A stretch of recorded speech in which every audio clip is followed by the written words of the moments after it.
Next question की तरफ चलते हैं। नेक्स्ट क्वेश्चन देखो क्या है। नेक्स्ट क्वेश्चन है यार अपने पास,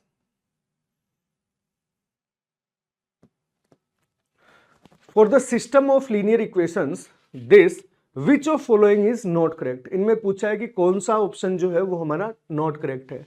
तो अपन वैसे ही करेंगे, एक एक del, del x, del y, del z निकालते जाएंगे और सॉल्यूशन जो है, ऑप्शन जो है चेक करते जाएंगे। तो सबसे पहले डेल की वैल्यू निकाली। डेल कितना है 2 4 2a 1 2 3 और ये है 2 -5 और 2, ऐसा ही है। तो यदि यहां से इसकी वैल्यू चेक करें तो ये वैल्यू कितनी आई 2 इंटू ये गया 4 + 15 19 और यहां से आ गया -4 यदि यहां पे आया तो ये कितना आ गया 2 - 6 तो 2 - 6 इज -4 प्लस 2a आया तो ये गया -5 -4 तो -5 - 4 इज -9 तो ये कितना आ गया 38 + 16 - 18a तो यहां से कितना आ गया 4 और यहां पे आ गया 54 - 18a। सो हम यहां पे बोल सकते हैं इफ, या फिर हम बोलते हैं फॉर यूनिक सॉल्यूशन हम बोल सकते हैं डेल जो है वो क्या होना चाहिए 0 होना चाहिए, नहीं नॉट इक्वल टू 0 होना चाहिए। मतलब ये यदि नॉट इक्वल टू 0 है तो a जब होगा क्या नॉट इक्वल टू 3। a जब 3 नहीं होगा उस केस में हमारे पास no solution, sorry unique solution आएगा ही आएगा, है ना। a जब अपना 3 नहीं होगा उस केस में हमारे पास यूनिक सॉल्यूशन आएगा। अब देखो जरा चेक करते हैं a = 3 कब नहीं है तो हमें यूनिक सॉल्यूशन कब मिलेगा वो अपन चेक करते हैं। देखो पहला ऑप्शन देखो, it has infinitely many solution if a = 3। अब a = 3 बोल दिया तो हम अभी कुछ नहीं कह सकते, क्योंकि हमें यह पता है कि a नॉट इक्वल टू 3 पे यूनिक सॉल्यूशन आएगा। जरा दूसरा चेक करते हैं, it has unique solution if a = b = 6। तो यूनिक सॉल्यूशन है, बिल्कुल है, तो ये ऑप्शन तो सही है बट हमें नॉट करेक्ट पूछा है। It has unique solution if a = b = 8। तो ये बात भी बिल्कुल इसकी क्या है सही बात है, क्योंकि a जब नॉट इक्वल टू 3 है तो b का तो लफड़ा ही नहीं है, ये हमेशा यूनिक सॉल्यूशन ही देगा। फोर्थ पे आता है it has infinitely many solution if a = 3। तो a = 3 पे तो हमें चेक करना पड़ेगा अभी, है ना। a = 3 पे तो हमें चेक करना पड़ेगा कि क्या सॉल्यूशन होंगे क्या नहीं होंगे।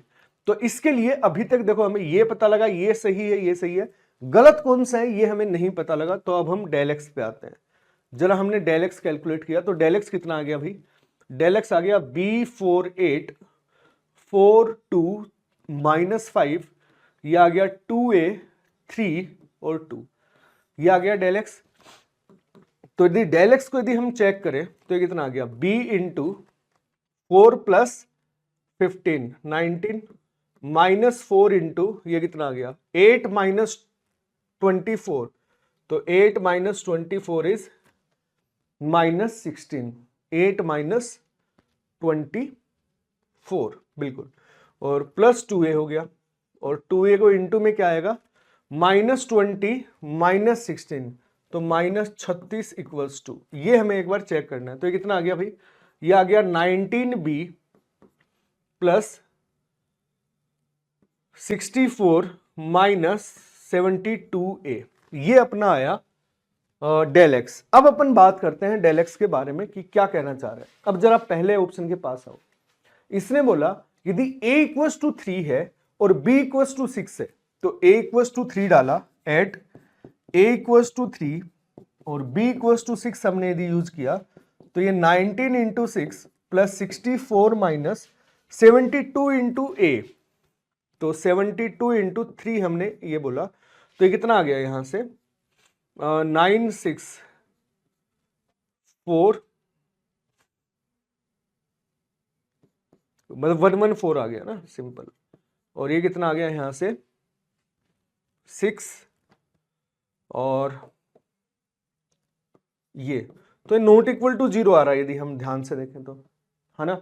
ये यदि नॉट इक्वल टू 0 आया, अब देखो इस वाले पॉइंट पे डेल एक्स अपना नॉट इक्वल टू 0 आ रहा है, बट ए यदि इक्वल्स टू 3 है तो डेल तो 0 आ रहा है। इसका मतलब डेल एक्स जो है वो तो नॉट इक्वल टू 0 आ रहा है और डेल इक्वल्स टू 0 आ रहा है एट ए इक्वल्स टू 3 और बी इक्वल्स टू 6 पे, है ना।